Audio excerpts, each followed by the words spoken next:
Hi, and welcome to the Ladies' Room.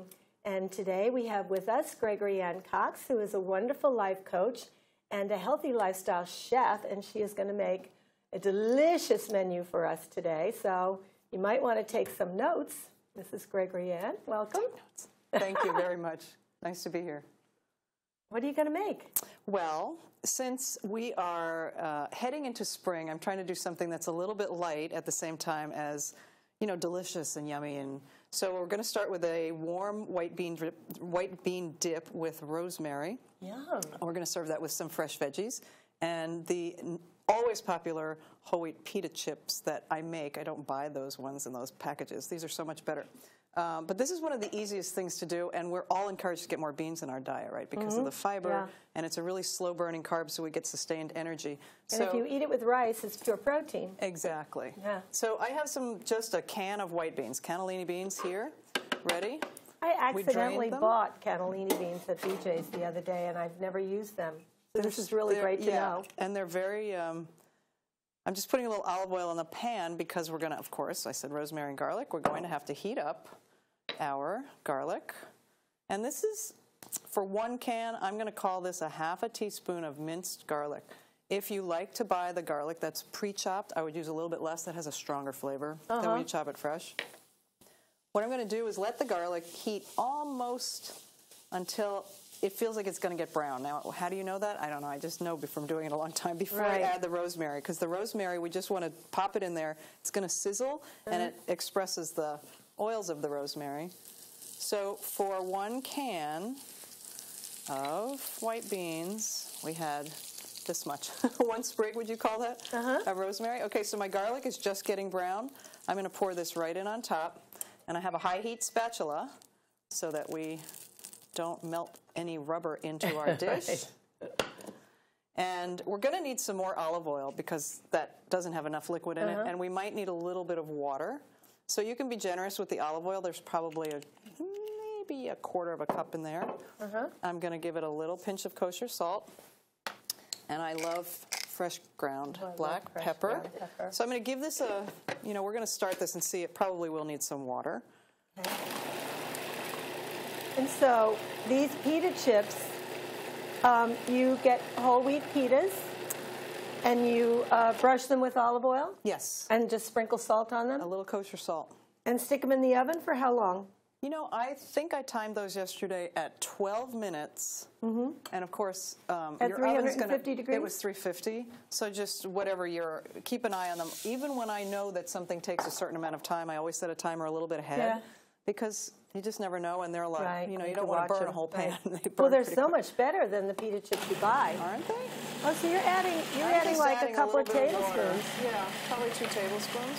We're going to let this run until you can see when it gets creamy. Right. Oh, this is so good. I get to eat everything.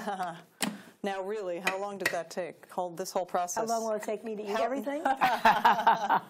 No, that's so quick.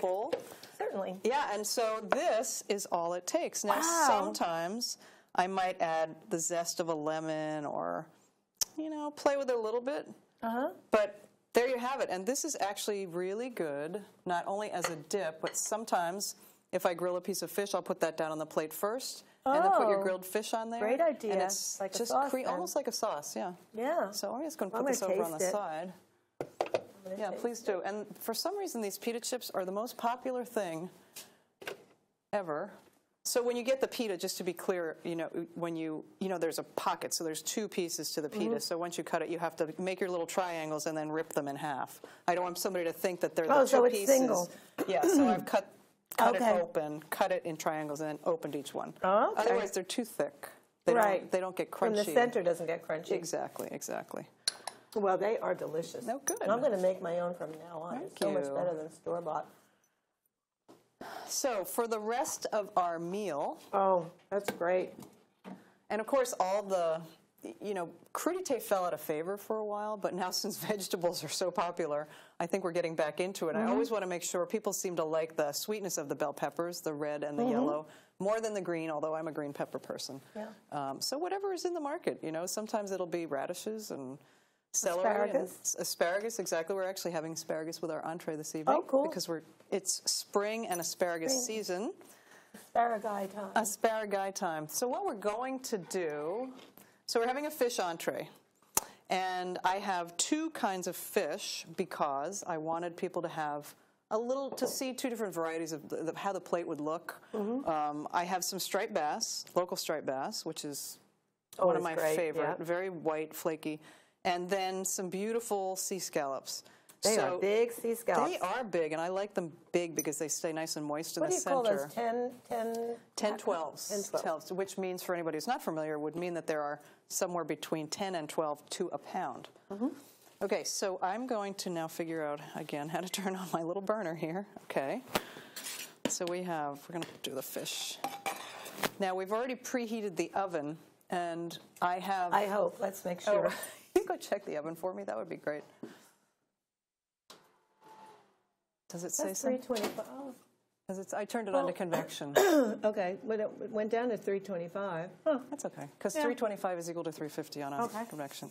Okay, so I have some beautiful shiitake mushrooms. Oh. And since mushrooms are one of those super healthy foods, they have a lot of immunologic characteristics, and I think they taste good. Yeah, and they taste yummy. So we're going to dress them in a little bit of olive oil, and I'm going to take the rest of that rosemary and sprinkle it on my mushrooms because I don't like to waste things, and I have a little rosemary left. And we're going to pop these in the oven and let them cook while we're getting everything else ready. So roasted mushrooms.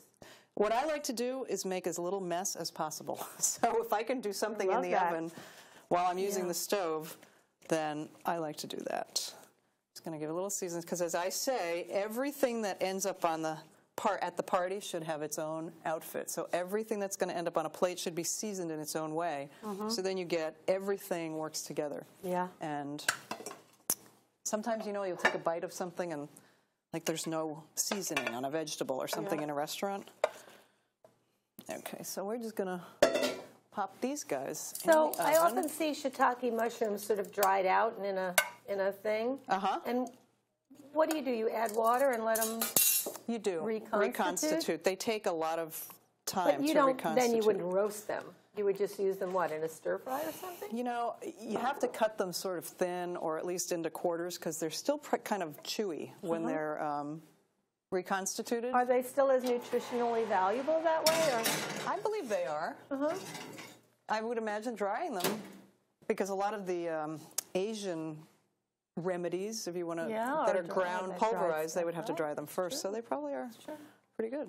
I recently heard that the white button mushrooms are not good for you. Did you hear that? I've heard that you shouldn't eat the stem recently. I don't know what this is. I don't know. What did you hear, though? Always new stuff. Well, I actually didn't hear it. My husband and my daughter. My husband heard it. Oh, okay. So I did not see the research. Oh. So this entree, I haven't actually described what we're having aside from the fish. We're going to get the fish started because it's not going to take too long. But you know what? I think I'm actually going to start the rice. We're going to have to reheat our beautiful coral red jasmine rice. Oh. Now, I love the flavor of jasmine rice, and the sauce that I'm making is it has a little Thai element to it. So I thought, jasmine coconut. So this rice was actually cooked in coconut milk and water. So it kind of looks like a dark brown rice, but it's not. It's coral red. Jasmine. So it has a little of that delicious scent that jasmine rice gets. Thailand. And so I've never heard of coral red jasmine rice. So nutty rice like no other. Yummy. It is like no other, that's for sure. I'm just going to quick. I had never heard of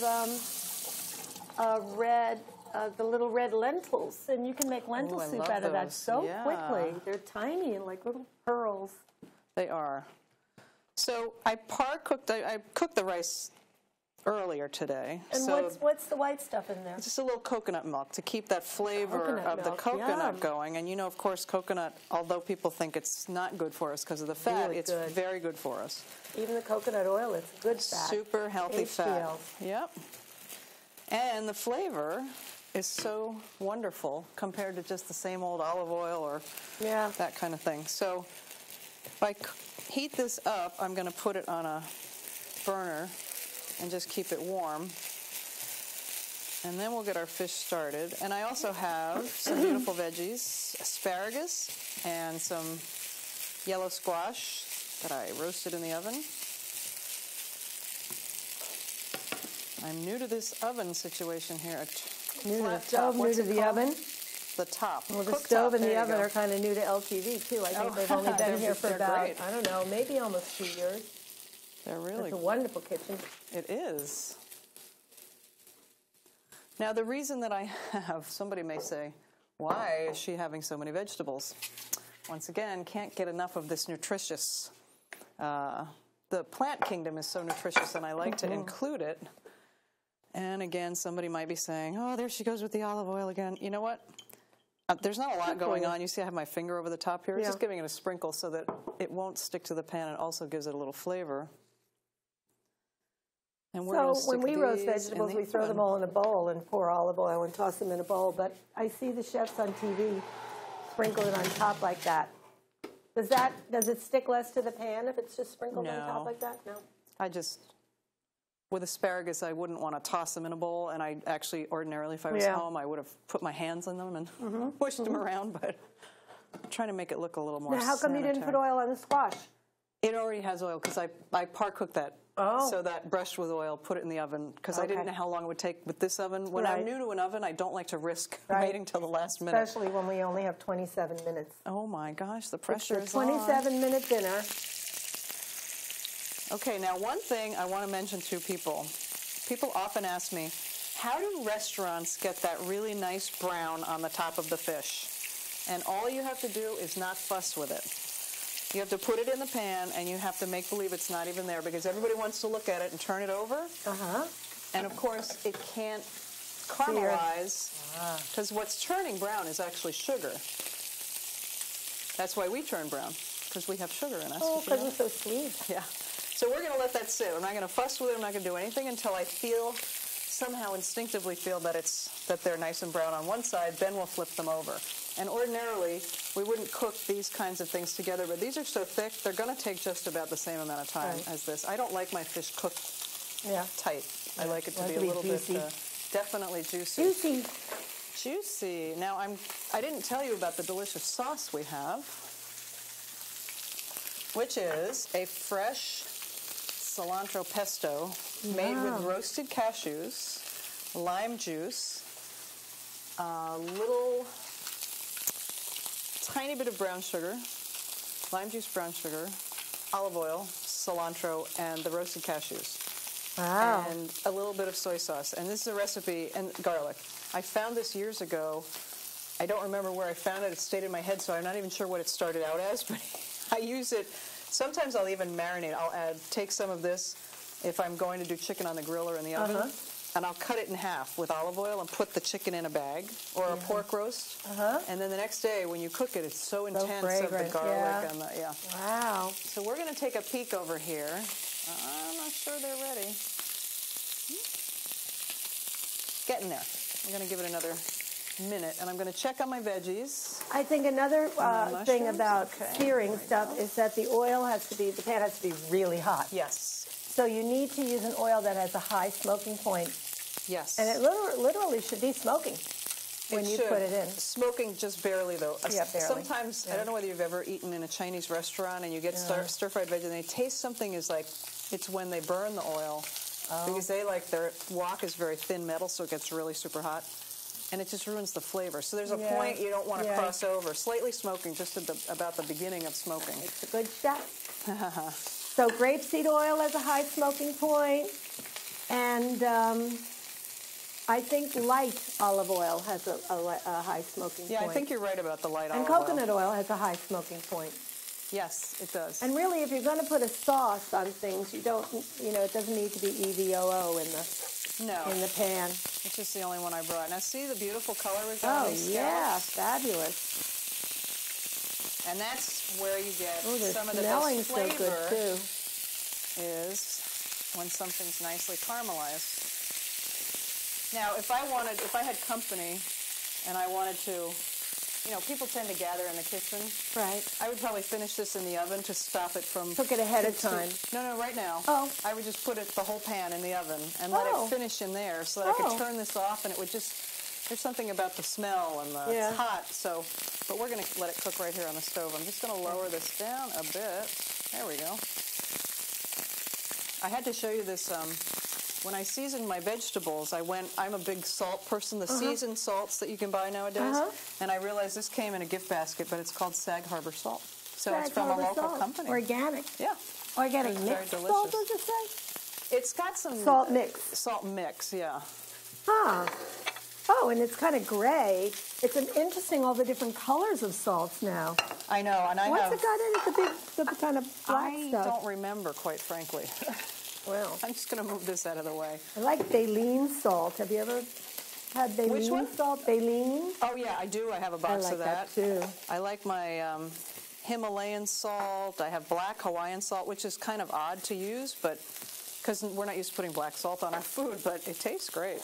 This is very grainy, like big grains. Yeah, very big. That's why really I don't use it for everything. Yeah. But you know, a lot of chefs will cook food and say you might roast a whole tenderloin, and they slice it, and then they put the big chunky salt on it. So you might get a bite of a whole chunk of salt with your roasted meat, which yum. Very yummy. Yeah, exactly. Very I think that these dark things in here might be bits of seaweed. Oh, yeah, maybe. Okay, so everything is nicely Celtic sea salt coming along here. Our mushies are almost ready. We're going to aromatic give and those 2 more holistic. minutes. Aromatic and holistic herbs, it says. Oh, okay. So that just needs 2 more minutes? Yep, not even. That's about a quick. minute and a half. So how long do the vegetables have to be, the asparagus?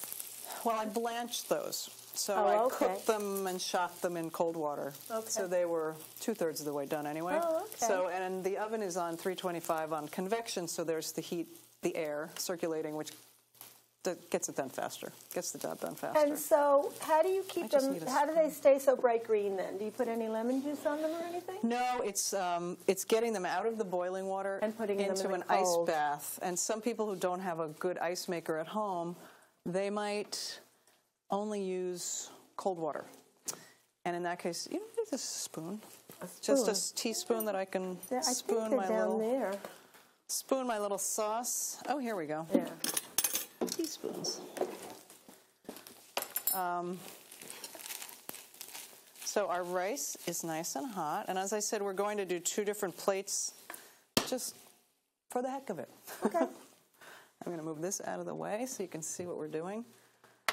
And I use full-fat coconut milk. I know some people are partial to the lower fat, too, yeah. but it's just that extra creamy texture, and it's really not. We've become fat-phobic in our society, and healthy fats are healthy. The healthy fats are healthy, and you are need them healthy. to lubricate things. Exactly. Keep everything moving. And the brain, you know what? The brain is so much fat. It relies on fat to do its job.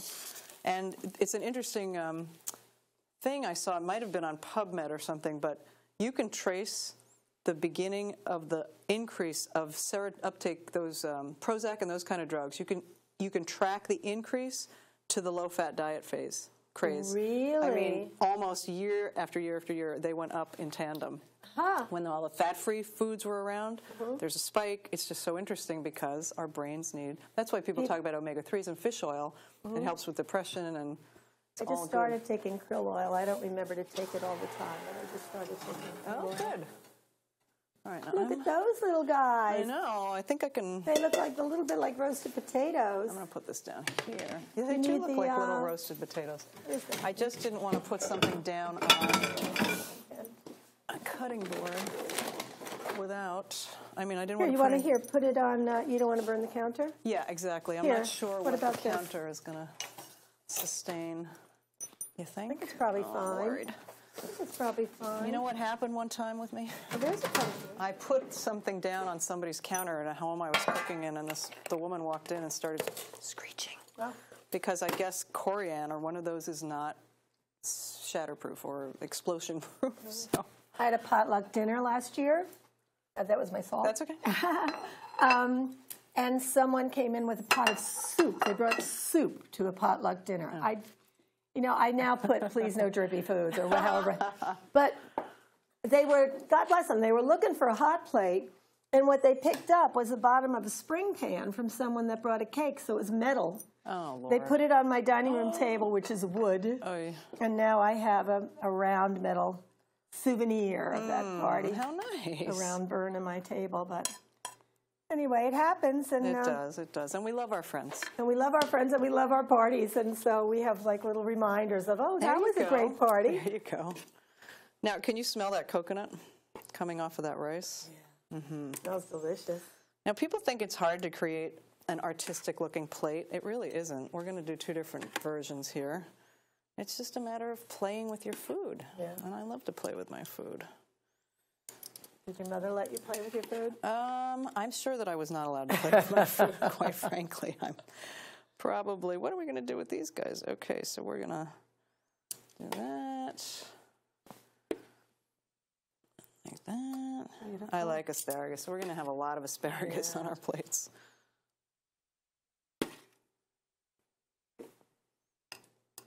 Now. Well, the white bean dip is really fabulous. Oh, it's good. so easy. So that was just the white beans, rosemary, garlic, and olive oil, and a touch of water, and salt. Yep. Amazing. Oh, I'm glad I got those beans by accident. Huh. At the boathouse, they liking serve, this. instead of butter with the bread, they serve white bean dip. Oh, do they? Uh-huh. Yep. I changed my mind. I wasn't At least they liking it. did. You know, I don't know if they do anymore. Wow. Beautiful. You know, chefs are manic about drips. We don't like drips. Yep. Unless you're doing them. Yeah, well, those I love. Unfortunately, my pesto will not do that. So now with the, and this is, it looks kind of thick right now. Once it goes on the hot fish, it'll start to spread out a bit. And with the scallops, I'm just going to take a little bit on each. And if you wanted to garnish this. Decoration. And then there's one last thing. Now, I think I said that the pesto has lime juice in it. So I'm just going to do a little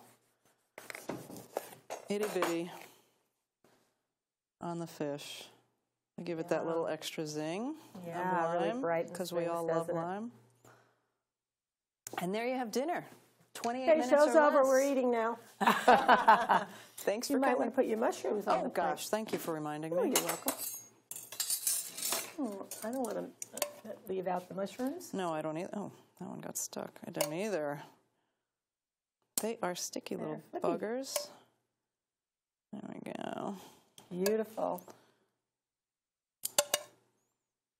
Yeah, and they do cook down quite a bit, so whenever you're doing mushrooms, you want to remember that you need more than you think. One more little guy, tuck him right in there. It's like a flower. And it is flower Gorgeous. season. It is flower season. Almost flower season. Okay, so. Spring. So, that's a beautiful dinner. So we have the wonderful appetizer. Beautiful dinner, done like in less than 20 minutes. Yeah, and that's how you get through a dinner party. If you can do just a couple of things the day before, then it's not going to affect the quality of the food. Now, quite frankly, if we had another 15 minutes, this all could have been done from scratch. It doesn't even take that much time. Right. It's just, again, as I said, I wasn't familiar with the kitchen, so I wanted to make sure that I could give you something that was going to And so what kind well. of a dessert would you serve with a dinner like this? Something light or? You know, this is pretty light in terms of when you eat this, you're going to feel satisfied but not full. So I might just have to do something really special and crazy. What would that be, she asks. Oh, what would that be? It would be fudge brownies with peanut butter fudge and Reese's peanut butter cups pressed into the fudge. Oh my God, did you make these? I did make them. Oh my goodness. And they pretty much, once people know they're in the building, they'll be coming in here. So we should probably keep it our little secret We'll lock for the now. door. We're going to just wipe this off because We're locking the door. No one can come in and have brownies with us. Okay, let's just see. There we go. Oh my God. So that's a peanut butter cream? It's a, peanut butter buttercream on top. And the brownies are more like fudge than cakey. Oh my goodness. And ever since I've made these for a friend's my friend has some teenage kids, and I made for one party, and then so now I can't go anywhere near any of their friends. If Auntie Greg is coming, peanut butter chocolate brownies better be coming. So you take just any kind of peanut butter and mix it with? You know what? The cheaper the better. I hate to say it. When you're making a buttercream, the really good ones, the all natural ones, don't work. Okay. So but what about the extra Smuckers? crunchy Jif or Smuckers, one of those, and just it literally goes softened butter, powdered sugar, peanut butter, a little vanilla. That's it. So the brownies, you can take any brownie recipe as long as it's going to stand up. How do you get a brownie recipe to be like solid like that instead of cakey? Okay, so here's my secret. It's not going to work with every recipe. I just add extra chocolate. So I had my favorite brownie recipe, and it was breaking when I put the peanut butter stuff on, so I wanted to make it a little denser. I said, how bad could it be? I'll try a little extra chocolate. And I did. And so for one 9x13 pan, the recipe made, let's just say, it calls for 10 ounces of chocolate. I added 13. Oh, cool. And then these little baby Reese's that you buy, that's the worst part of the whole job, is that you have to unwrap them twice. They have one wrapping, then they have another wrap, and then you have to cut them. So voila. I would say that this would be a perfect, because people can have one little bite. They don't have to have a whole dessert. And I find these days a lot of people don't want a whole dessert. Fruit, maybe, sorbet, but they want a little something. Well, thank you so much for this. This is incredible. I can't wait to go home and make this. Well, you can come back and join us again. Thank you so much. This was really fun. Thanks. My pleasure. Thank you for joining us, ladies. And remember to give yourself lots of room. Room for love, room for fun, room to grow, and room to glow. See you next week. Bye.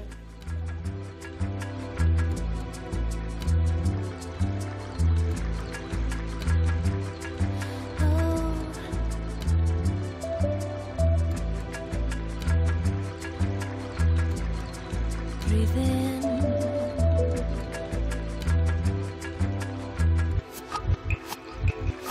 Now I took